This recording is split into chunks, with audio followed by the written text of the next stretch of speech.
Excellence, Monsieur Mohammed. Mr. Mohammed Sheikh Al Ghazwani, President of the Islamic Republic of Mauritania, current Chairman of the African Union,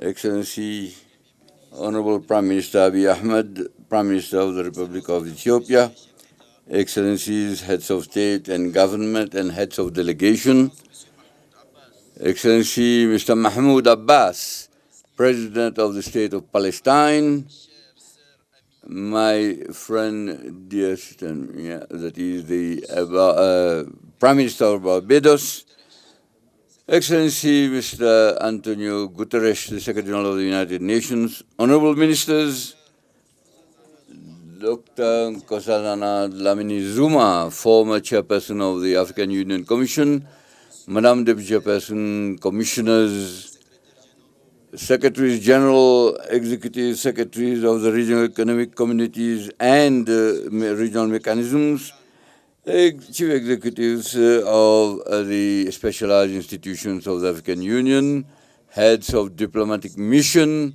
invited guests, ladies and gentlemen. It is with both a great honor and a great pleasure that I'm addressing myself to you for the last time in my capacity as the Chairperson of the African Union Commission. Since we are at the beginning of 2025, I want to present to you, Excellencies, to your families and your peoples on behalf of the African Union, my best wishes for health, prosperity, and success. I would like also to express my sincere gratitude to the chairman with whom I have worked successively over the past 8 years. I'm here referring in the order of their chairmanship: Alpha Conde, Paul Kagame, Abdel Fattah al-Sisi, Cyril Ramaphosa, Antoine Felix Tshisekedi, Macky Sall, Azali Assoumani, and Mohammed Ould Sheikh Al Ghazwani. At this moment of remembrance, I cannot forget President Idriss Déby Itno. May his soul rest in peace, who, as a convinced Pan-Africanist, had the initiative presenting my candidature to head the Commission, and who invested himself unstintingly for such a destiny for me. His tragic death was my most atrocious pain of these 2 terms. Excellencies, ladies and gentlemen, 8 years have elapsed since my election at the end of January 2017 as Chairperson of the African Union Commission. At this moment, loaded with history, meanings, and symbols, I would like to fulfill the moral duty of presenting to you the broad outlines of the outcome of these 2 terms. Thanks to this journey, I have deeply imbued myself with both what makes the greatness and the influence of our continent, of our continental organization, as well as the various constraints and limitations that have hindered the rhythm of our pace. I have crisscrossed this beautiful and fantastic continent. I feel deeply proud, having visited at least once all the 55 member states of our union. The opportunity that this moment affords is historical and unique. I will try to fulfill the dual obligation of reporting and also raising some questions about some issues, being well aware that we must not absolutely abuse of your precious time. A consolidated report of our achievements and an annual report have been distributed to you in accordance with our regulations. Mr. Chairman, Excellencies, ladies and gentlemen, the rapid and intense geopolitical upheavals that have characterized the international context during my 2 terms of office have both violent and destabilizing manifestations. The sudden deterioration of the health situation following the outbreak of COVID-19 was unfortunately accompanied by major shocks and profound economic and diplomatic turbulence. For Africa, this resulted in an increase in the debt burden, a decline in public and private investment flows, violence and the prevalence of some African conflicts, the collapse of Pan-Africanism and the change of African solidarity, manifestations of the obsolescence of African institutions, external appetites in Africa, obvious deficiencies in governance and leadership in Africa and even in the world, and the crisis of multilateralism after the Second World War, and so on, and so on. The Russia-Ukraine war, which began in February 2022, further darkened this picture, announcing a global geopolitical reconfiguration. A split emerged that resurrected a form of bipolarity, which in political imaginations brings to mind the theoretically outdated reality of the Cold War. Deep uncertainties about the sustainability of peace and international cooperation have poisoned the minds, darkened the conscience, and reinforced the pessimism, selfishness, and mercantile pragmatism. The consequences of this war deeply affected Africa, which imported most of its cereal consumption and agricultural inputs from these two countries, that is Russia and Ukraine. The specter of food and health insecurity hung over many of our countries, many of which continue to suffer from their structural fragilities. Excellency, Mr. Chairman, heads of state and government, ladies and gentlemen, in the Middle East, the brotherly people of Palestine suffered and continues to suffer one of the worst injustices in the history of mankind, the horrible and unjust war which completely destroyed everything in Gaza and Palestine, particularly in Gaza, to deprive this people of its fundamental rights to independence, peace, existence, and to life, in an indescribable shame for the whole of mankind.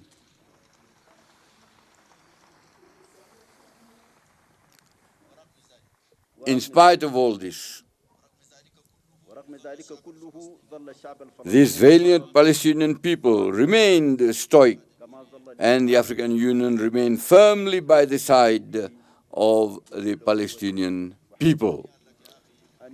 I want to express to our brother, Abu Mazin Mahmoud Al-Madan, our solidarity. This apocalyptic landscape that Palestine, the Gaza Strip, and its population, in particularly after more than a year of war, destroying all forms of life and property, continues to unfold in almost total silence of the powers of the world, except for the call by some for the systematic deportation of Palestinians from their lands. It is really adding insult to injury.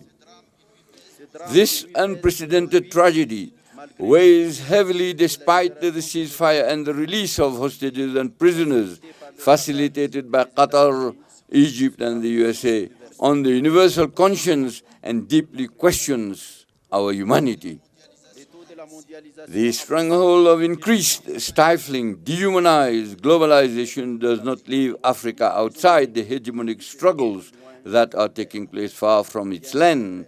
On the contrary, the continent is suffering from the excesses and fragmentations reflected in proximity conflicts, barely veiled support from external powers from the warring parties on the continent, the expansion of terrorism and violent extremism, the continuation of the devastating war in the Sudan, in Eastern Democratic Republic of the Congo, the divisions of Libya, whose reconciliation charter was signed and adopted yesterday, and I would like to congratulate you, President Sassou Nguesso. Tensions of all kinds in the Sahel, in the Lake Chad Basin, in the Gulf of Guinea, in Mozambique, in the Horn of Africa and the Great Lakes region are another part of the unsmoldering string of African crises. The flow of political, economic, environmental refugees and other internally displaced persons is exacerbating the already fragile security, food, and health situation in many member states. It is this seriously degraded global and regional context that we have been facing over the past 8 years of the development of our action. Excellency, Mr. Chairman, Excellencies, Heads of State and Government, ladies and gentlemen, the institutional reform of our Union, which began in 2017, aimed at establishing the optimal condition to guarantee the efficient pursuit of the programs included in our strategic doctrinal guiding compass Agenda 2063 for the purpose of better resistance to the challenges that were identified. In this regard, the reconfiguration of the leadership, a staff performance evaluation process, closer cooperative relationship between the African Union and the regional economic communities and the regional mechanisms enacted by a new protocol, the institutionalization of a coordination summit dedicated to integration, the establishment of the technical groups R10 and N15, responsible to ensuring the quality of human resources recruited and compliance with the golden rules of budgetary, financial, and accounting management principles of the African Union have been the salient features of this reform. And but is without any complacency, we'll have a new institutional map of the Union. I'm here stressing three of these organs: the Pan-African Parliament, the Peace and Security Council, and the Permanent Representatives Committee. The overall movement of the reform, with its shadows and lights, confirms its relevance and its necessary progressive nature to be deployed over the long term. It is a requirement for the perpetual adaptation of the structures of our Union to the developments that characterize the world. I would like to thank Presidents Paul Kagame and President William Ruto for their remarkable efforts to move this reform forward. Mr. Chairman, Excellencies, ladies and gentlemen, an assessment of the first 10-year implementation plan of Agenda 2063, covering the period 2014 to 2023, reveals the sectoral progress made in our march towards building the Africa that we want. It is crucial to learn the real lesson and make the appropriate subsequent adjustments. In the field of health, it is a holistic approach translated on the ground into actions crowned with success.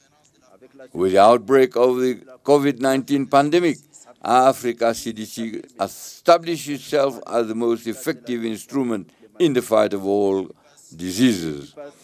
The worrying issue of health financing continues to be a source of concern for us.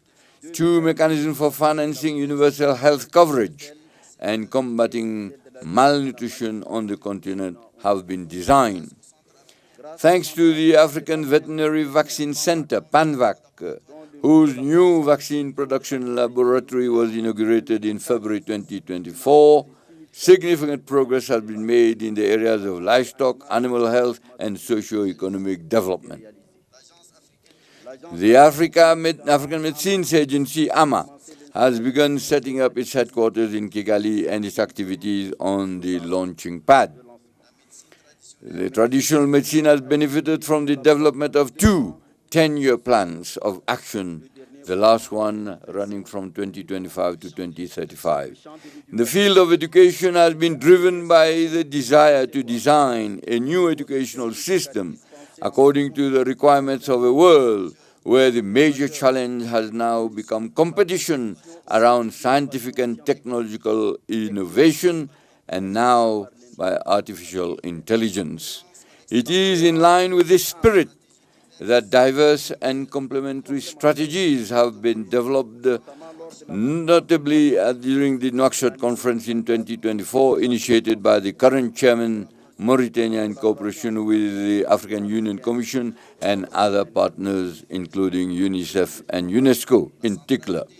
The centrality of gender and youth issues have been affirmed. The special envoys for women and youth have established themselves well in the institutional universe of the leadership of the organization. Throughout the 8 years of these 2 terms, many other crucial areas engaged the attention they deserved due to their importance for the socio-economic development of Africa. Whether it is our vision on mining issues, the comprehensive agriculture program and the blue economy, the development of infrastructure and energy, climate change with adaptation and climate resilience of the continent, regional integration through the implementation of the African Continental Free Trade Area, the effective operationalization of the Peace Fund, which has exceeded the set target of $400 million, the treatment of humanitarian crisis of which Africa is the epicenter, with the establishment of the African Humanitarian Agency, the strengthening of the visibility of the African Union through our partnership with the United Nations, all have been at the center of our collective endeavor. I would like to seize this opportunity to pay special tribute to a major architect of this partnership. I'm here referring to Antonio Guterres, a great friend of Africa.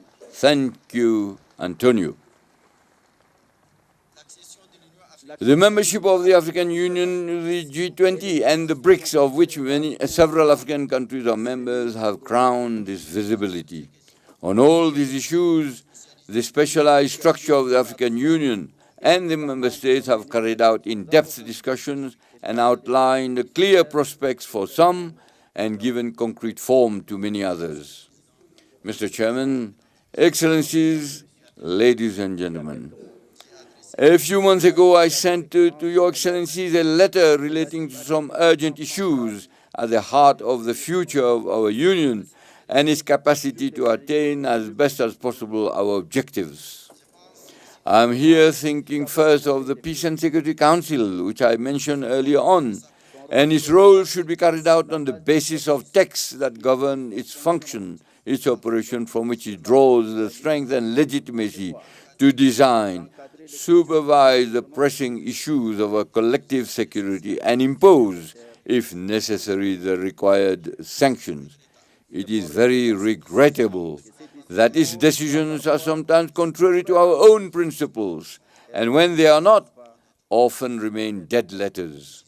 The decision of this central continental organ cannot be considered in a casual manner, nor by bias the concept and practice of its regional economic communities in the name of the hackneyed principle of subsidiarity interpreted in a self-interest and partisan manner. The mentioning of the PSC brings forth the issue of unconstitutional changes of government. In this regard, I mention in the said letter that we have only 2 options henceforth. Either abandon the principles that currently govern this issue or apply them seriously. Notwithstanding the fact that we can revise them, adapt them to the new realities, I think for our own credibility, we should continue to establish these principles like a litany while trampling on them and accepting their flagrant and constant violation. There is nothing that eats more into our credibility than such an attitude, which has recently led to a real distrust in the rules and principles and weakened the integration in part of the continent. I'm here mentioning the persistent and paralyzing slump of our unbearable division in terms of representation in relation to our so-called strategic partnerships.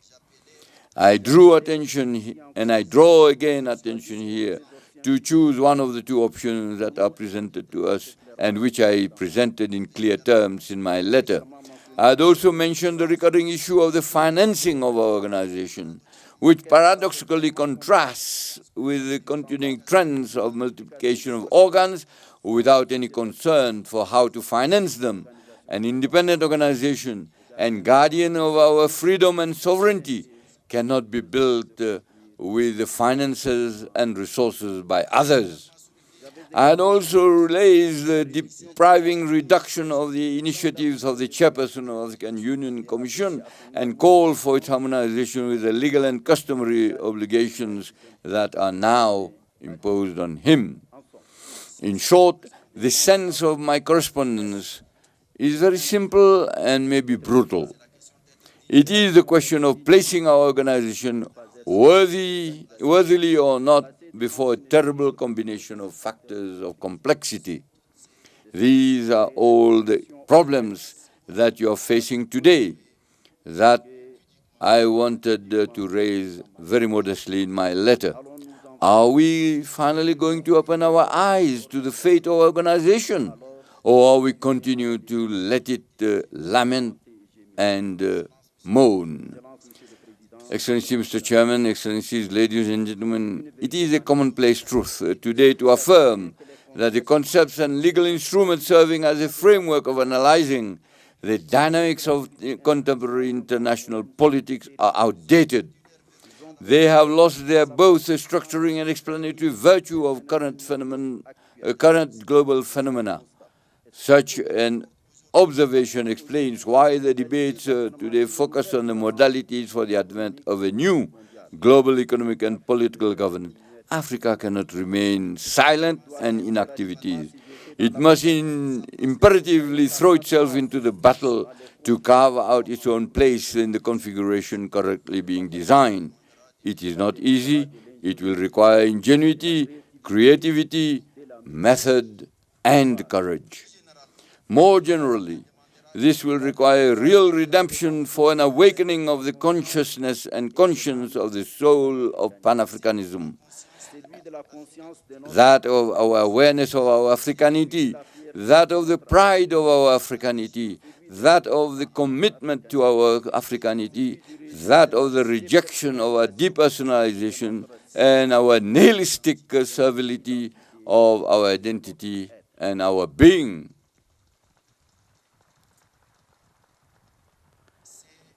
This is what African youth are calling for us to do. They are the majority in all our states and are becoming increasingly demanding. Their voices are resonating louder and louder thanks to the new forms of communication that amplify all expressions. African youth are constantly challenging us and putting us on trial for being out of step with their aspirations, which are that of an Africa that is open to itself, united, sovereign in its policies and choices, standing and interdependent.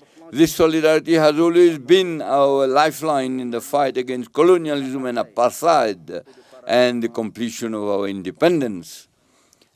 We have just paid tribute to the memory of a great combatant, Sam Nujoma. This should bring something and click something in our minds.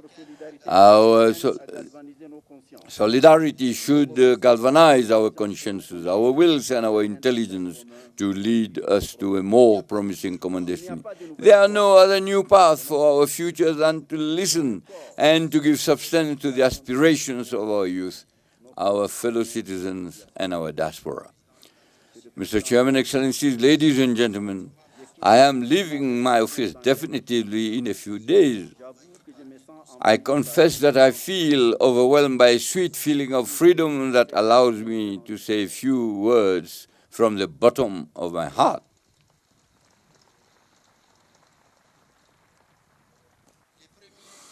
The first is a word of deep gratitude to your Excellencies for the trust that you have placed in me by electing me for 2 successive terms as the Chairperson of the African Union Commission. You must rest assured that I have measured and I continue to measure all the dimensions of this trust and the heavy weight of subsequent gratitude and acknowledgement. The second word concerns the other one and me. In the other one, I'm thinking of our partners, especially those who have offered a sincere friendship and mutually beneficial cooperation. I want to thank them all and express our gratitude. I am also thinking of you present here, those who have left us also for different reasons, you have realized good and great things. And above all, as far as possible, respected a certain ethic and a line of conduct that we have believed to be consistent with our principles. Please accept my full gratitude. The members of the African Union Commission are the men and women that have worked very often in the shadows with diligence, dedication, discipline, and talent. I would like to pay tribute to them, the tribute that they deserve. The third word relates to my own limitations. I wanted so much to do quickly and better during the 2 terms that you entrusted to me. I know that I have not done everything. Perhaps I underestimated the burden of the task and the weight of the constraints. I know that I may have made mistakes. I should not say perhaps, but I should say certainly I've made mistakes. Maybe here and there I have weakened and made mistakes and missed opportunities to do better. I would like to apologize and ask forgiveness if my shortcomings have caused any individual or collective harm.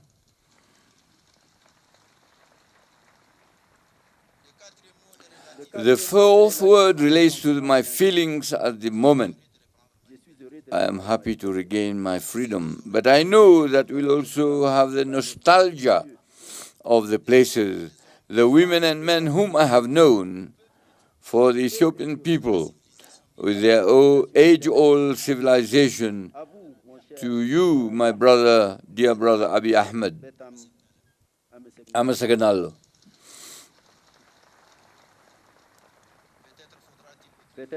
Maybe we'll have time to write the history of all this tangle of feelings and sensations. Finally, my fifth word is that of my oath to continue to think of Africa, to serve Africa, to dream for its youth for whom we have not done enough and for whom we must do a lot, because after all, it is they who count today and more so tomorrow. A final word to you, Mr. President, Chairperson, and Mr. President, dear brother Sheikh Al-Ghazwani, to tell you how much I appreciated your close relation throughout your mandate. You have been a master of wisdom, civic-mindedness, and loftiness, inspiring in all respects. To you, Mr. President, and dear brother Joao Lorenzo, and I would like to stress that the quiet strength that you symbolize reassures me about a chairmanship of seriousness and substance.